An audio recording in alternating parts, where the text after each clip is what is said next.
quando perdia a bola, né, tinha sempre um problema na parte defensiva. A gente viu pouco isso, pelo menos nesses primeiros jogos. É uma coisa que eu acho que o Tite já corrigiu. E a tendência do time vai ser, na verdade, subir de produção durante a temporada. A combinação de laterais do Flamengo hoje não era boa para enfrentar o que o Vasco tem para oferecer, né? O Wesley não é um lateral de muita marcação. E o Piton é uma das principais armas ofensivas do Vasco.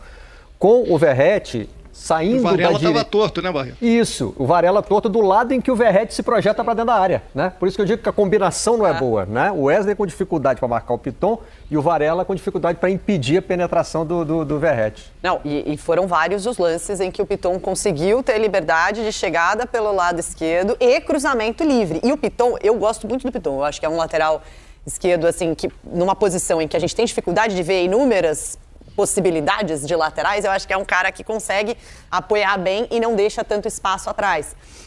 E acho que ele fez hoje cruzamentos muito precisos, né, pro Verratti. E com certeza programados para o Verratti estar lá no Varela, né? Porque o ponto forte do Vasco, hoje o Vasco ainda não tem grandes dinâmicas ofensivas, acho que é uma coisa a ser trabalhada pelo Ramon, mas uma das coisas que está melhor ajustada no Vasco é esse cruzamento pro Verratti. O Verratti é ótimo de cabeça, está sempre muito bem posicionado e ele teve algumas chances assim. E acho que, claro, né, quando você tem um Wesley ali que está sempre apoiando, você tem o Luiz Araújo, quando joga, Barreto, ele é um cara muito importante sem a bola. Inclusive, ganhou muito a vaga de titular no ano passado pelo trabalho que ele fazia sem bola, porque ele ajuda muito. E aí, enfim, é uma dinâmica diferente. O De La Cruz ajuda também, mas ele está em outro tipo de posicionamento. Ele faz outros movimentos na frente, né? Então, teve alguma dificuldade. Mas eu acho assim, eu não acho que esse jogo foi ruim, sabe? Eu acho que diante de um início de temporada, teve chances para os dois times. Acho que aquilo, a expectativa que a gente tinha antes era uma desigualdade maior, vamos dizer assim, um desequilíbrio maior para o Flamengo. Só que essa expectativa, ela raramente se confirma em clássico, entendeu? É uma expectativa que a gente tem, baseada em contexto, mas que não se confirma em clássicos, normalmente. Principalmente um clássico de começo de temporada, né? Com tudo ainda em formação. Mas, para fechar com a nossa cabine, tanto os torcedores do Flamengo quanto os do Vasco querem mais desses times para a temporada, né? Um Flamengo mais entrosado, que consiga levar mais risco à defesa do adversário, além de dominar o jogo, e um Vasco com mais opções, né? Que não dependa só de um tipo de jogada, certo? Certo, e o Vasco vai contratar ainda, né, Barreto? Eu acho que as duas torcidas vão obter esses desejos. Acho que o Flamengo quer mais desempenho nesse momento. E a torcida do Vasco quer mais jogador e desempenho. É um pouco por aí. Mas depois cobrar de desempenho, exato. É verdade. Mas eu acho que falo até em quantidade também, né? Em opções. Eu acho que os primeiros 20, 25 minutos do Flamengo até estavam num ritmo que eu imaginava que o Flamengo estaria impondo diante do Vasco, assim, com mais troca de passe, com muita movimentação, De La Cruz fazendo muita diferença, a chegada da Arrascaeta e do Gerson. Só que depois o Vasco conseguiu igualar um pouquinho mais em termos, né, melhorar a sua parte defensiva e aí colocou algumas dificuldades no Flamengo e aí o jogo... O Flamengo está num momento meio arame liso ainda, né? Cerca, mas não machuca. Né? Tem um time que tem aquela presença. Arame liso. Arame liso é aquele que cerca, mas não machuca. Entendeu? O arame farpado machuca, o liso só cerca. Né? O Flamengo fica ali rodeando a área do adversário, trabalhando a bola. Você percebe que o torcedor adversário tá com medo. Fala, vai acontecer alguma coisa, mas não está acontecendo ainda. Pode acontecer, né? O time pode evoluir para ficar mais incisivo. Enfim, Luiz Carlos Júnior, Lédio Carmona, Maestro Júnior, muito obrigado pela participação de vocês aqui no Troca de Passes. Posso só fazer uma última colocação? Opa, peraí que o Luiz Carlos Júnior chamou ainda. Voltamos ali. Já tiramos o logo e te trouxemos de volta, Luiz. Pode falar. Voltei. Não, é só o seguinte. Ô, Renata, pra você fazer a noite do Júnior realmente especial, a calça tinha que ser verde, Renata. É verdade, mas aí você tem que falar pro Júnior, falar com a filha dele, que é quem separa o meu figurino. No domingo ela também é mangueirense, Renata, pode ficar tranquilo. Carnaval, é melhor parar por aqui. Ok, perdão, desculpa pela interrupção. Valeu, Luiz. Esse clássico teve uma novidade, né? O juiz, como é que a gente poderia definir, né? O juiz conciliatório, né? O juiz que os dois clubes disseram, não, esse pode, né? Esse nós topamos. Ele marcou um pênalti contra o Vasco nos últimos minutos, teve uma reclamação ali, né? Teve até um momento curioso, os jogadores olham no telão e acham que o lance foi fora da área, né? Não sei qual é. O Vasco ia defender essa tese, né? Eu não sei qual é a precisão que os jogadores têm ali, vendo no Maracanã, mas a gente vendo aqui no camarim... Defendeu o meu, né? Ele nunca vai falar, foi pênalti, ele não vai.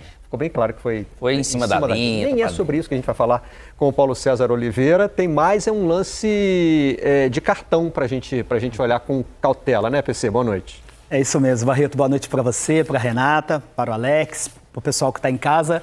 Assim como você já falou aí, né, no seu comentário, na introdução, uma semana diferente, né, para a arbitragem carioca. É um campeonato que vem com problemas de arbitragem desde o início e que acabou mudando a regra aí no decorrer da competição, né? Me permita um complemento. Vem com problemas de arbitragem não só no quesito reclamação. As atuações dos árbitros estão ruins mesmo, né? Exatamente, especialmente nos jogos do Vasco, que reclamou com razão em 3 jogos, né? No jogo com Boa Vista, o Capasso levou uma cotovelada, contra o Bangu a expulsão do Jair foi equivocada e depois teve uma entrada dura no Zé Gabriel, que machucou a canela, e o jogador do Bangu, Valnei, era para ser expulso.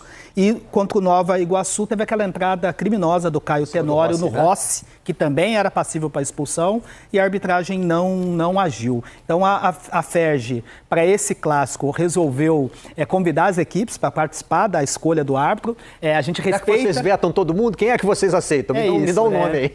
Eu respeito essa decisão, mas discordo, porque acho que isso é uma atribuição da comissão de arbitragem. Eu acho um precedente muito perigoso. Muito perigoso e mostra a incompetência da comissão de arbitragem, que é quem tem a atribuição de escalar a arbitragem, né? Escolheram o Wagner Magalhães, um árbitro experiente, que deixou o quadro da FIFA nessa temporada. A CBF fez 2 mudanças no quadro internacional. Saíram o Wagner Magalhães e o Sávio Sampaio, de Brasília. Entraram o Rafael Klein, do Rio Grande do Sul, e o Rodrigo Pereira Lima, de Pernambuco. Mas o Wagner continua no quadro especial, no quadro de Master, e foi o escolhido para esse jogo de hoje. E, claro, logicamente, né, a arbitragem vem impressionada e nós temos aqui alguns lances para a gente debater. A gente vai começar, Barreto e amigos, por um pedido de vermelho aos 21 minutos do primeiro tempo, uma disputa do David com o Gerson.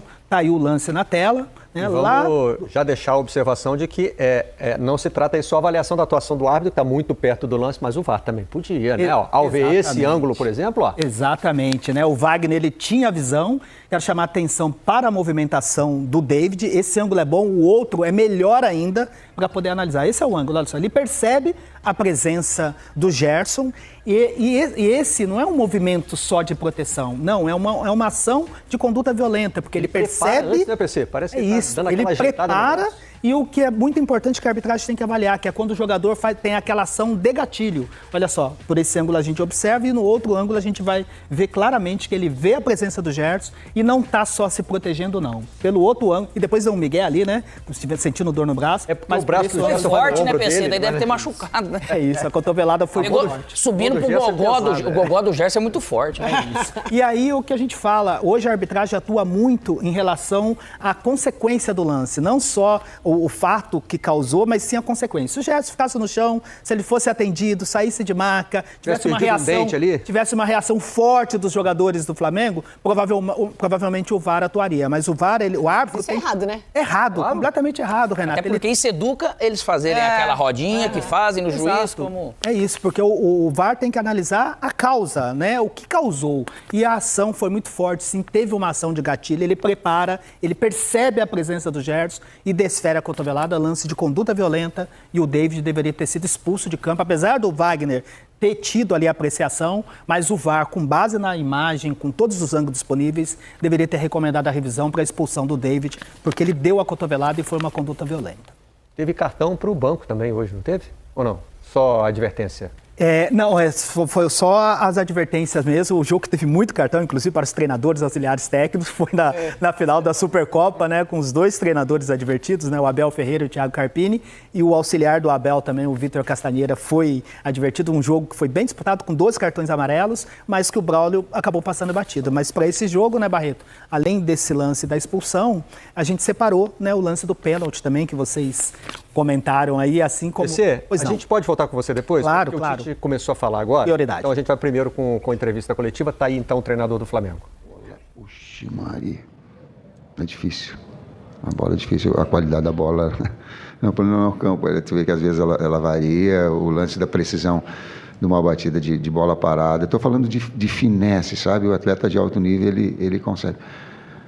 A bola é mais do que o campo. O campo não teve interferência maior. Acredito que não, na minha opinião. Tite, boa noite. É muito característico assim, das suas equipes uma linha de 4 que defende muitas vezes bem fechada, protegendo o centro da área. Pelo lado esquerdo, naturalmente, com o Cebolinha quase sempre pelo corredor, tem uma definição mais clara de quem faz uma recomposição por ali. Pelo lado direito, muitas vezes o De La Cruz está jogando por dentro, enfim. E as distâncias até para ele cobrir ficam um pouco maiores. Hoje, o Vasco usou muito uma saída com 3 homens e o Piton muito aberto, quase em cima da linha lateral. E a gente percebia que, muitas vezes, ele recebia essa bola com uma distância longa para o Wesley chegar nele. E, muitas vezes, o Wesley estava atraído para dentro por alguns dos atacantes do Vasco que ficavam entre lateral e zagueiro do Flamengo. Foi difícil, a parte mais difícil do jogo hoje foi defender a largura do campo. E essa definição de recomposição, por vezes, pela direita é uma questão com essa movimentação quase sempre do De La Cruz por dentro. Com o sistema do Vasco, sim. Com a característica do Piton, sim. E que ele alargando com os 2 alas, sim. Num jogo tu não ganha tudo. Nós ganhamos a jogada de criatividade e o entrosamento com De La Cruz, com Arrascaeta, sabe, a gente é imediatista no futebol e tem que ter paciência, não adianta. Tu dá a oportunidade para que se rode esse meio campo criativo. E aí nós temos essa possibilidade de finalizar e botar o volume que a gente botou. Um volume muito alto. Mas tu não ganha tudo. Se tu ganha uma superioridade numérica criativa no meio, tu vai perder em algum lado. E o Piton nós sabíamos isso, e aí a orientação ela era sempre do Wesley rasgar quando essa bola fosse invertida. Mas em alguns momentos não dava, e havia o cruzamento. Sim. Boa noite, Tite. César Sampaio aqui, Thiago Lima do GE. Queria pedir licença para fazer 2 perguntinhas rápidas, Tite. Uma, você optou hoje, você perdeu o Ayrton Lucas, e aí optou pelo Varela na esquerda. Você já tinha feito isso lá nos Estados Unidos, feito essa experiência. Se te surpreendeu o fato do Verratti ter tentado explorar o Varela ali nas bolas aéreas, nos cruzamentos, pela altura dele. E uma segunda pergunta, você, depois do primeiro jogo, na estreia do Carioca, você deu uma declaração que repercutiu sobre o Campeonato Carioca ser o mais forte do Brasil, na sua opinião, né? E teve até muitas críticas, a gente viu em São Paulo. Eu queria até dar uma oportunidade de você defender esse argumento, se você ainda concorda, de fato mantém, e por quê? Obrigado. Não mantenho, estão certas as críticas. Quando eu fiz uma menção, ela foi parcial, e eu não contextualizei.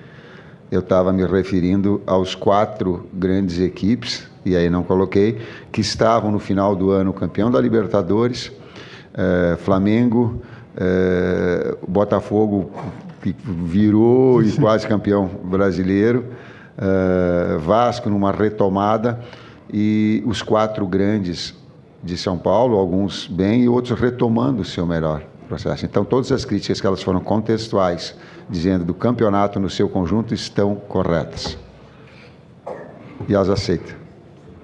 Com relação ao Varela, né? Assim, a marcação do Verratti, principalmente, que explora muito esse setor, algo que nós bate muito assim, em cima da pergunta do Mansur, né? Porque nós tentamos neutralizar a fonte, no caso que era o Piton, que nós sabemos que é uma das forças do Vasco. O primeiro tempo um pouco mais de dificuldade, correções no segundo tempo, e a gente conseguiu controlar melhor. Enfim, é um atleta que tem esse tempo de bola, né, como um dos seus pontos mais fortes e que merece ser respeitado, né? Tivemos essa vulnerabilidade no primeiro tempo e no segundo tempo conseguimos corrigir. Olha, nós vamos continuar ligados na entrevista coletiva, mas acho que vale a pena trazer para cá a emenda que o Tite fez ali ao soneto de dizer que o Campeonato Carioca é mais forte que o Paulista. Né? E essa emenda não saiu pior que o soneto, né? Ele aceitou as críticas. Não, eu acho, o Tite é assim, né? Eu acho que o período todo que a gente teve na seleção foi um dos grandes aprendizados que a gente deveria levar para o resto da seleção, era o quanto ele era uma pessoa preparada para responder críticas, né? E acho que era muito óbvio, né, Barreto? Assim, não tinha condição dele achar com todo o respeito, mas é aquilo que a gente falava. Algumas pessoas, eu lembro que eu estava numa seleção aqui, logo depois que ele falou, eu falei assim, obrigada, Tite, porque ajudou a ter debate, porque não tinha muito assunto no dia. E até o Igor... Deu aquela agitada. E aí o Igor Rodrigues estava apresentando, ele falou, acho que ele quis dizer com relação aos 4 grandes. Pegou. Aí eu falei, mas aí se ele quis dizer isso, não foi isso que ele disse, né? Não comunicou bem. Não comunicou bem, não se expressou bem, é o que ele está dizendo agora. Exatamente. Então, foi a primeira oportunidade que deram, pelo menos, ou exigiram dele explicar algo. Agora, dele poder falar. Ainda assim está aberto para debate, né? Não, está aberto, mas aí é outro debate. Porque nos 4 grandes de São Paulo você tem também o campeão brasileiro, o Palmeiras. E o campeão da Copa do Brasil, São Paulo, né? Os dois se enfrentaram hoje por eu acho que ele, que talvez, e um Santos que quase não caiu, Caiu o Santos. O Santos e o Vasco eram no mesmo campeonato. Exatamente. Um ficou e o outro foi embora. E o Corinthians, que de fato está abaixo. O Corinthians com relação... puxa a comparação um pouco para baixo. Não pode ser, né? Mas esse debate aí, o outro a gente não conseguiu entrar. Não dá. Eu lembro que o Globo me ligou no dia seguinte, olha, a gente está fazendo, eu falei, gente, de volta com troca de passes, Renata Mendonça e Alex Meschini estão comigo, o PC Oliveira também está participando com a gente, e o combinado era dar uma olhada no pênalti cometido sobre o Arrascaeta e perdido pelo Gabigol. Tem uns números aqui dos espiões estatísticos sobre o Gabigol, 52º pênalti cobrado por ele pelo Flamengo, 8º perdido. Foram 4 na trave, 3 defendidos e 1 para fora. Ou seja, esse é o 4º defendido. Ainda é um índice alto de aproveitamento, mas parece que está acabando o mistério, não é não? Pode ser. Eu acho que ainda tem uma amostra pequena para dizer de erros, entendeu? De erros consecutivos para dizer que está acabando. Porque se for pegar dos últimos que ele bateu, principalmente pegando o ano passado para cá, que não foi bom, porque da maneira que momentos também que ele está entrando no jogo, não está tão bem. Porque da maneira que ele bate, ele é muito do reflexo. Ele vem olhando pro goleiro, de repente, ali ele acelerou o pé, dá para perceber que ele nem fez o movimento de virar. Então o Léo Jardim foi super bem e ele não reprogramou o movimento. Então isso é só treinamento, porque é do puro reflexo. E como dissemos aqui, ainda é um aproveitamento muito alto. Bom, PC Oliveira, primeiro, já citei aqui aquela reclamação dos jogadores do Vasco, né, quando viram no telão, né? Eu não sei qual é a precisão que você tem olhando do campo para o telão, porque no nosso monitor ali no camarim, né, ficou bem claro que o pênalti foi cometido da linha para dentro, né? Exatamente. Inclusive, tem que elogiar o Wagner, né? Se a gente fez a crítica em relação ao lance do David, na marcação do pênalti, ele foi muito convicto, marcou em campo de jogo, estava bem posicionado, olha só, marca com convicção. Olha só, até dá aquela abaixada ali na hora de apontar a marca do pênalti, ele não teve dúvida. E o VAR, ele tem que fazer o trabalho, primeiro para identificar o contato, né? Ele usou a câmera principal para identificar a ação do João Vitor, que foi um pênalti bobo, a chamada falta por imprudência, né? Disputar a bola sem atenção, sem precaução. A bola já estava até saindo um pouquinho do domínio ali do Arrascaeta. Ali faltou seguir uma regrinha básica do zagueiro, né, Alex? Com cuidado. Nesse lugar aí, não numa zona de risco, não dá para tomar. Até porque ele tem uma ajuda do lado de cá, né, Barreto?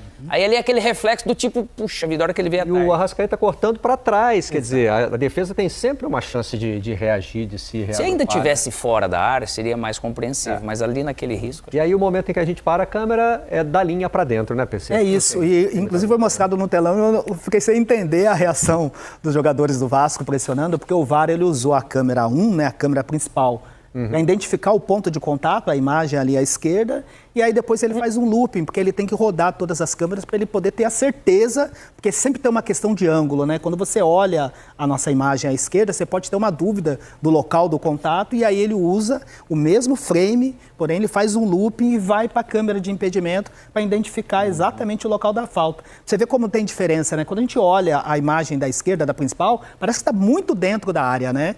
Aí quando ele roda a imagem, por isso que o ângulo, e depois a gente vai falar sobre o Léo Jardim, a questão de ângulo, sempre muda bastante, porque quando você muda o ângulo, olha só, como é uma falta no limite, em cima da linha, a linha faz parte da área, portanto, pênalti bem marcado, né? Falta dentro da área, mas aí tem uma questão de ângulo. Quando eu olho da esquerda, parece muito dentro, pênalti. E quando ele roda a imagem, a gente vê que foi bem no limite, em cima da linha, portanto, a decisão correta. Você já adiantou, então, o próximo tema. A reclamação do Vasco não procede, pênalti bem marcado. E a reclamação do Flamengo, de que Léo Jardim teria se adiantado no momento. Mais uma questão, mais uma questão de ângulo, né? E o VAR, para tomar uma decisão, se a gente puder parar, por favor, na hora do contato, mais um frame, por favor, a hora que ele toca na bola, se a gente puder voltar, aí.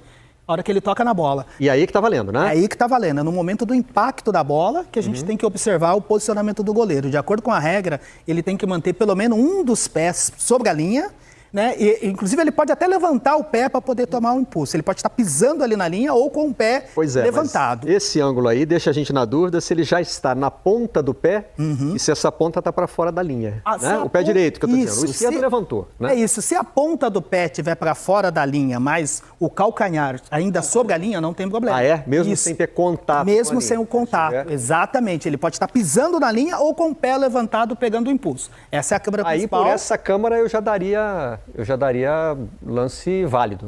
Aí a questão de ângulo. Olhando por esse ângulo, parece que ele está bem posicionado. Agora a gente vai rodar com os ângulos que nós temos disponíveis. É sempre bom lembrar que o VAR tem acesso a todos os ângulos. Se a gente puder parar mais na hora do contato... Ou igual, PC? Não, ele tem mais. Porque aqui são os ângulos que nós mostramos na transmissão. O VAR, ele tem acesso a todas as câmeras. E muito provavelmente ele deve ter usado a câmera de impedimento também para poder analisar o posicionamento do Léo Jardim. Esse aí me deixou na dúvida. Não, esse é muito difícil de ver, porque tá...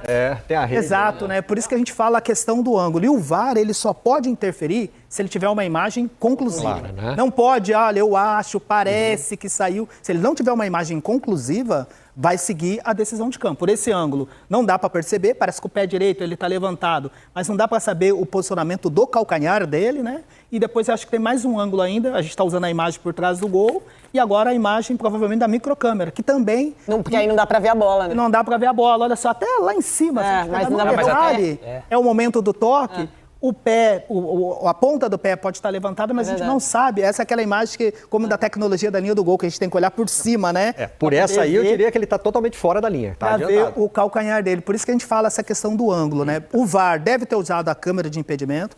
No Campeonato Brasileiro, a CBF ela tem uma câmera exclusiva no ângulo invertido da linha do gol, que é utilizada somente para esse tipo de análise, de posicionamento do goleiro. No Campeonato Carioca não tem essa certeza se eles estão usando ou não, mas o que a gente tem que dizer aqui? Por um ângulo parece que está em cima da linha, por outro a gente não tem certeza. E como é uma questão de ângulo, não tem como a gente cravar, o VAR ele só trabalha com...